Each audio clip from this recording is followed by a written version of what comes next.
Stephen next explains why every habit is a paradigm shift, representing a break from traditional wisdom and culture. He also explains the relationship the 7 habits have to each other, and how the habits apply to both individuals and organizations. Now we move to the third part, which will be a short part, in reviewing all that we have covered and to put it in the larger context of paradigms. I suggest, my friends, my listeners, that every habit is a paradigm shift. Let me show you. Take how we define, first of all, effectiveness as the P-PC balance. See, most people define success almost entirely focused upon P, getting the golden eggs. So that itself is a paradigm shift. Habit number 1, be proactive. The traditional popular paradigm is you're not responsible. You're a product. You're a program. Habit 2, begin with the end in mind. The traditional paradigm is that you're acting out of the scripts given to you, that you're really not in charge, and that goal setting is useful and helpful, but usually not resulting in great accomplishments because of all of the other forces that play upon your life and keep you from accomplishing those goals. Habit number 3, put first things first. You'll find that most people are surrounding the paradigm of quadrant 1. They're always prioritizing into checklists the crises and the problems of their life. That is an action paradigm they're into, whether they believe it or not. Throw away simple calendars, throw away appointment books, and instead write your mission, your roles and goals, have a long-term appointment calendar where you can on a weekly basis transfer that information and how you're going to accomplish those goals in each of the roles to a weekly thing, and then have the mental toughness and the discipline to stay with it unless a more important thing like a person's need supersedes. Habit 4, think win-win, is so deeply counter to the win-lose scripting programming of most people's lives. Habit 5, seek first to understand, then to be understood, is the opposite of the tendency, which is so strong in us, of seeking first to be understood. And habit 6 is usually defined as compromise. Very few people have experienced what synergy is really like. It's a whole new world. It's a world of adventure, excitement, creativity, new options, new opportunities, whole new ways of thinking are manifested in that habit. Just as Einstein put it, the significant problems we face cannot be solved at the same level of thinking we were at when we created them. Let's look now at habit 7. It itself is a paradigm shift. You know what the normal operational paradigm that exists out there? First of all, it's not balanced. It doesn't focus on all 4 dimensions. It may focus only on the physical one, so people are into exercise, or perhaps on the mental one, so they become readers of books, or it may focus only on the spiritual one, so people withdraw into the wilderness in deep meditation. The key is balance between all 4 dimensions, and that is the paradigm we are advocating here. A balanced one, also one that requires constant attention, I mean daily attention, to all 4 dimensions. Second, I'd like to emphasize the sequential nature of these habits. How 1, 2, 3, or what I call the private victory, the character victory, leads to 4, 5, 6, the public victory, the personality victory. And to not confuse or to invert that process. It will not take place that way any more than you can harvest crops you have not sown. Even inside each group of habits, you must have a sense of personal awareness, personal vision, habit 1, before you'll even attempt to provide leadership and management, habits 2 and 3. You must have a desire to go for win-win before you'd even want to listen and to communicate and to go for synergy in habits 4 and 5. Third, I suggest that the synergy or the relationship between the habits is the power of the 7 habits. It's the way they serve each other. See, I have to be very proactive before I can seek first to understand.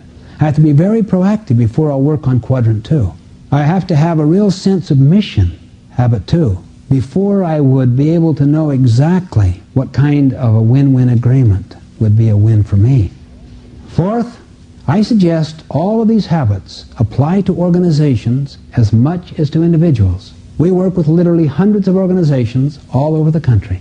And organizations that are highly proactive are making their own futures happen. For instance, a while back, I was in a 3-day conference of an association of businesses that were undergoing some very serious setbacks in the industry, including massive unemployment. They were very depressed and blue. The very first day of the conference, they focused on what was happening to them, and they were depressed. The second day, they focused on the future trends. They were more depressed. Things were going to go worse, not better. The third day, they focused on the proactive question. What are we going to do about it? How are we going to better manage and control our costs and increase our revenues? And they gave their creative energies to that. At the end of the 3-day conference, we came up with a kind of brief verbal motto that symbolized that 3 days. Someone comes up and says, how's business? The answer is given in 3 parts. Part 1, what's happening to us is not good, and the trend suggests it will get worse before it gets better. Part 2, but what we are causing to happen is very good, for we are better managing our costs and increasing our revenues. Part 3, therefore, my friend, business is better than ever. That's the proactive response of a business that is in charge of its own destiny in a relatively hostile environment. How does a business do habit 2? It develops a mission statement, a purpose statement, a value system, that everybody is involved in its formation. What's habit 3? It lives accordingly. It uses that as the criteria by which everything else is evaluated. What's habit 4? In all of its relationships, it thinks win-win, mutual benefit, suppliers, employees, owners, managers, the public. Of course it takes social responsibility. It doesn't need to get into collective resistance, different forms of social legislation to force people to do what is right. As Patrick Henry once said, he that does not govern himself wisely will be governed by despots. The greatest way to lose our liberties is to exercise our freedom irresponsibly. What's habit 5 to a business? Understand the customer. Understand first before you design products, before you sell services. Understand. Understand your people, your employees, before you know how to organize the culture, to try to influence the culture. Then seek to be understood. Then seek to have influence. Diagnose before you prescribe. And what's habit 6? Synergize. Get deeply involved with your customers in understanding their needs. Come up with creative new solutions. And if you help produce it with them, they're highly influenceable by you. In fact, it will test your professional integrity because they'll do about anything you tell them to. Just like someone who had confidence in their doctor would do anything the doctor told them to do. And what is the self-renewal habit, the sharpening the saw habit of organizations? What does an organization do to renew itself? It has to rethink all of its operations against the higher criteria of change out there in the environment and of the mission statement, so that the spirit of entrepreneurship and innovation is kept alive. It has to fundamentally ask this question: if we did not have this practice, if we did not have this policy, if we did not have this product, would we adopt it today? That takes courage. And to move away completely from the expression, that's the way we've always done it. Next time someone says that, ostracize them and haunt them for 48 hours. In other words, my friends, these are habits of life for people and organizations. They are the embodiment of principles, natural laws, that will hold over time for people and organizations. A principle is a natural law. A practice is its expression in a particular circumstance. For instance, let's say that you have the principle of serving the customer well. A practice may be to listen carefully to what the customer wants and give him that particular thing. But in another situation, you don't have access to knowing what the customer wants. So you may have to do some research to understand generic needs out there of customers and then adapt to that. The point is that anytime you work with principles, you work with natural laws, but they express themselves in a number of different ways in different circumstances. For instance, you may be in a situation where the natural law that is operating is to treat this particular employee with great courtesy and respect. But let's say the situation is such that that employee is violating the value system of the organization. Maybe the most respectful way you can deal with that employee is to carry out the agreed upon consequence of his losing his job or being transferred to a lower position, because you operate on the principle of helping people, and you're helping that person learn accountability, where other people may have let him off the hook in the name of being a nice guy, but really ends up with lose-win. The key is to gear our life around principles and then let everybody sense from their conscience what the appropriate practices are in different situations. If you teach people practices, you make them dependent. You say to a new employee, do this, do this, do this. Now what happens when the change comes? They're looking to you again. They're dependent upon you.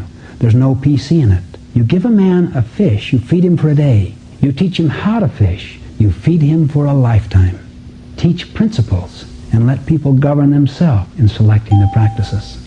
Arnold Toynbee, the great historian, says that the whole history of mankind's institutions and societies themselves can be summarized in a simple little formula. Challenge, response. The challenge is external, the response is internal. It comes back. If the response is equal to the challenge, it is success. If the response is obsolete because of a new change, even though it once applied and once worked, it will lead to failure. Nothing fails like success. You ever tried to raise child number 2 like you did child number 1 and wonder why it didn't work? You have a totally different challenge. That's why if you operate on principles, not practices, the principles will always stay no matter what the circumstance is. But the practices will vary all over the place. What happens with organizations is, if they are not grounded into a changeless set of core values and a mission statement that tells what they're about, you'll find that they will tend to rigidify and freeze systems and structures that become obsolete. But once worked, old procedures, old policy manuals, people live in memo haven. They're inundated by old things that are now totally obsolete. The key is to get the entire culture around a mission statement and a set of values. Then you don't have to supervise them. They supervise themselves. It's moving from the paradigm of control to the paradigm of commitment and release. Fifth, let's be patient and practice. As one put it, let's not keep pulling up the flowers to see how the roots are coming. It takes patience because we're in the law of the harvest. We're into natural laws.